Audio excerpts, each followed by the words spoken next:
Welcome back to Dat Game Shorts. I'm Shades, and tonight we're going to venture onto Steam Greenlight to take a look at the Resident Evil inspired Pale Moon Crisis. Pale Moon Crisis is currently up on Greenlight, being judged by the masses, with its sex appeal in full tow. Now, the company wants to bring this game to its wide audience by censoring some of its content. Now, the way I'm talking about this game makes it seem like it's already out. What if I told you it already was?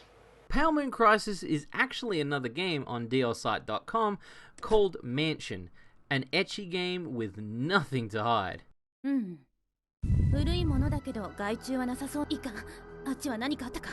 play as Sarah, who is tasked with exterminating vermin in the mountains, but there are other forces at play. And by forces, I mean a big old monster. It's a survival puzzle explorer. Resident Evil could be the closest I could compare to the game, but with a side-scrolling element. Now, the combat isn't going to win any awards, but it's nice to see that this type of gameplay is tackled head-on.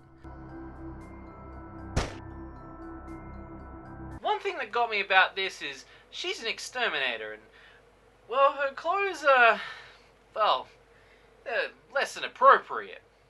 But hey, I'm Shades. The less you take your sexiness seriously, the better it will be in the end. The structure of punishment is fail and be rewarded, but as you play, there are other things to get excited about. You can tell a lot of passion has gone into this one, from the item system, the puzzle gameplay, and the stunning art assets. Now, for the Steam release, they're aiming to make it more PG, but add more stages to the game, trying to keep the player happy.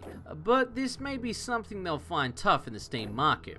Unless they go with the same thing that Nikopar and Honeypop did with patches outside of Steam, I think this game may suffer a fate worse than death. It could be a decent game on Steam with these facts in tow. The DL site version is appealing, but the Steam version could be leaning on deceiving. Time will tell as we see what's in store for the Steam release. If you want to pick up a copy of the original uncensored and uncut game, then head on over to dlsite.com. It's around $13, which is a bit steep, but it may help in supporting the artist to make the PG version more chunky in content. Well, that's it for this episode of Dat Game Shorts. I'm Shades, and remember, you get what you paid for. Good night.